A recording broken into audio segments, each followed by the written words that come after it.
जी महाराज के ऊपर जो विवाद चल रहा है उस पर क्या कहेंगे? प्रेमानंद जी महाराज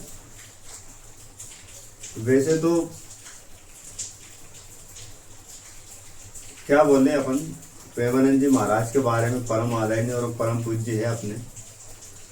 और प्रेमानंद जी महाराज अनुरुद्धाचार्य जैसे वैसे तो संतों को समाज का मार्गदर्शक बोला गया है कि अगर समाज किसी गलत दिशा में जाता है तो संत का काम क्या होता है कि उस समाज को एक नई दिशा दिखाए, यानी कि एक नए ज्ञान की तरफ उनको ले जाए। अगर कुछ गलत जा रहा है तो गलत डायरेक्शन को चेंज करके वो सही दिशा में लाए। और आजकल सोशल मीडिया का ज़माना है, सोशल मीडिया का ज़माना है तो प्रेमानंद जी महाराज ने जो बात बोली थी कि चार जगह के होटल का भोजन करने वाला या 100 में से 5-6 ही लड़कियां ऐसी होगी जो पवित्र रही होगी। तो ये आप अगर वीडियो देखोगे आप तो मुझे नहीं लगता उन्होंने लड़कियों को टारगेट किया, उन्होंने लड़के और लड़कियों दोनों के लिए ये बात बोली थी।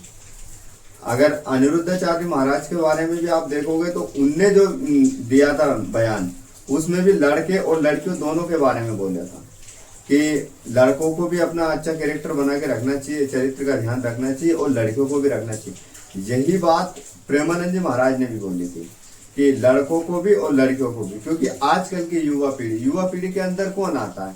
हम सभी तो आते हैं, लड़का हो या लड़की। लेकिन अब भैया उन्होंने 5% अच्छी लड़कियां भी तो बताई है, लेकिन मिर्च किसको लगी? जो 95% में आ रही थी। मतलब उन लड़कियों को मिर्च लगी है कि जो 95% में आ रही थी और वो विरोध कर रही है बाबा को। अब विरोध कर रही है तो आपका कैरेक्टर कैसा ही हो, अच्छा हो, सीता जैसी पवित्र हो, कैसी भी हो आप, लेकिन आप इस तरीके का बयानबाजी करके ये सिद्ध कर रही हो कि नहीं हम 90% में ही शामिल होंगे और उसी कैटेगरी के हमें। तो मैं इन सबके लिए एक बहुत अच्छा मेरा तर्क है वो मैं देना चाहता हूँ कि तर्क ये है कि पहले क्या चलता था, द्वापर त्रेता युग में यज्ञ चलते थे। क्या चलते थे? यज्ञ चलते थे। ऋषि मुनि जप तप करते थे और यज्ञ करते थे, भगवान की आराधना करते थे और समाज को एक नई दिशा दिखाते थे। आ गई बात समझ? तो अब वो यज्ञ करते थे तो एक प्रजाति रहती थी, 2 प्रकार की प्रजाति रहती थी। एक अप्सराएं रहती थी, एक रहती थी राक्षसनियां। क्या रहती थी? एक रहती थी अप्सराएं, एक रहती थी राक्षसनियां। तो अप्सरा किसी के आदेश के अनुसार किसी ऋषि का तप भंग करने आती थी और राक्षसनियां आतंक फैलाने के लिए आती थी। जो अच्छी चीजें हो रही उन अच्छी चीजों को, अच्छे नियम कानून, अच्छे संस्कारों को समाप्त करके एक तरीका से आतंक फैलाने का काम, बुराइयों को फैलाने का काम करती थी। तो वो क्या करती थी? अब ऋषि के सामने डायरेक्ट आ नहीं सकते थे तो वो क्या करती थी, ऊपर से कि जब कुछ भी राक्षसनियां क्या करती थी, हड्डियां कुड्डियां जो भी रक्त जो भी रहता था वो क्या करती थी, उन ऋषियों की जो हवन वेदिकाएं रहती थी उसमें डाल देती। अब अप्सरा स्वर्ग से आती थी, किसी के आदेश से आती थी, तो वो बड़ी से नृत्य करती थी, डांस करती थी, जो भी करती थी। बहुत सारे ऋषियों के ऐसे उदाहरण देखे होंगे जो उनका जब तब भंग किया है उन्होंने। बहुत अच्छे से आपको एग्जाम्पल के रूप में आप इनको देख सकते हैं। तो अब आ गया कलयुग, ना तो राक्षसनियां आ सकती है ना अप्सराएं आ सकती है, लेकिन वो कहीं ना कहीं तो अभी भी विद्यमान है। तो भाई इस कलयुग में जो आपको दिख रही है सोशल मीडिया पर, कोई डांस करके दिख रही तो वो अप्सराएं, जो कि पहले थी राक्षसनियां लेकिन अब आ गई वो अप्सराओं के रूप में। और जो राक्षसनियों की सरदार थी वो डायरेक्ट विरोध करने के लिए सामने आ रही, जो अलग से दिख रही है। तो इनमें कोई अंतर नहीं है, बस पहचानो। यानी कि कहा गया है, किसी अच्छे मानुष ने एक बात कही है कि जैसी दृष्टि वैसी सृष्टि। तो कभी कभी अपनी दृष्टि को चेंज करके भी देखो तो आपको बहुत सारी चीजें क्रिस्टली क्लियर हो जाएगी। महाराज जी ने जो बयान दिया है बिल्कुल सही दिया है, बिल्कुल अच्छा दिया है। अगर आपसे ही मैं एक क्वेश्चन पूछना चाहता हूं, मेरा क्वेश्चन ये है, आपकी बेटी किसी भी प्रकार के अभद्र प्रकार के कपड़े पहनेगी, अश्लीलता वाले कपड़े पहनेगी और वीडियो बनाएगी, रील बनाएगी और उसको सोशल मीडिया पर पब्लिक करेगी, तो आपको अच्छा लगेगा क्या? होंगे कुछ लोग जिनको अच्छा लगता होगा अपनी बेटी की कमर मटकाना, अपनी बेटी के अर्धनग्न शरीर को देखना, लेकिन जो वास्तविकता में एक संस्कारी और एक अच्छा घर का पुरुष हो या स्त्री होगी, माँ हो या बाप होगा, उसको कतई भी अच्छा नहीं लगेगा कि उसकी बेटी किसी भी प्रकार की अभद्र प्रकार की हरकतें करे, अश्लीलता फैलाए। कोई भी माँ बाप ऐसा नहीं करेगा। और अब माँ बाप आजकल ऐसा भी चीजें ट्रेंड में चल रही है, अगर माँ बाप कुछ ज्यादा बोल दें तो बेटा या बेटी आत्महत्या कर लेते हैं। कोई फांसी पे लटक जाता है, कोई टॉयलेट पे जाके पॉइजन खा लेता है, कोई कुछ कर लेता है, कोई नदी में कूद जाता है, कुछ ना कुछ हरकत ऐसी कर लेते हैं। तो माँ बाप कहीं ना कहीं डरने लग गए हैं। माँ बाप क्या हो गए, डरने लग गए कि यार ऐसा ना हो हम कुछ अपनी बेटी से बोल दें और पता चले कि बेटी आत्महत्या कर ले, बेटा आत्महत्या कर ले, तो समाज में हम एक तरीके से हम ये नहीं बता पाएंगे किस कारण से मरे, मतलब कोई ना कोई लाछन उनके ऊपर लग जाए।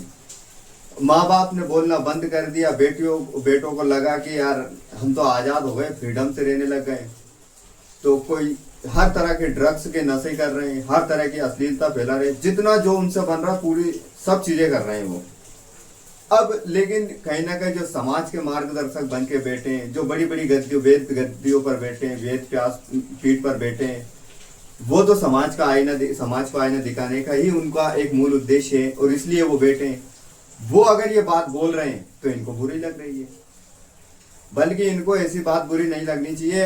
अभी तक बड़े बड़े ऋषि मुनि हुए, साधु संत हुए, अगर वो किसी समाज को लेकर के मतलब किसी एक लिंग को टारगेट नहीं करता है, वो जिसके बारे में भी बात करेंगे वो सभी के लिए बात करेंगे, सभी के हित के लिए बात करेंगे, सभी के कल्याण के लिए बात करेंगे, ना कि किसी एक जेंडर को टारगेट करेंगे।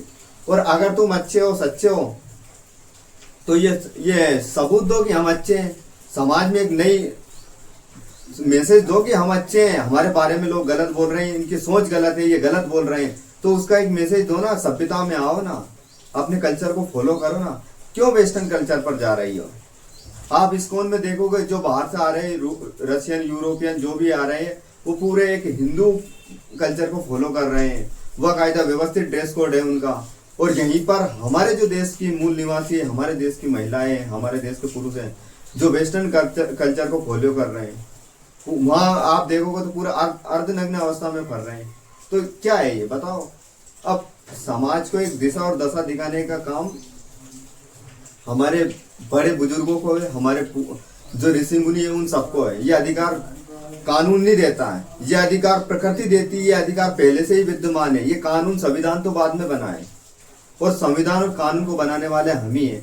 क्या होता है, क्या बोलते हैं उसको, कौन सा रिलेशन चलता है वो,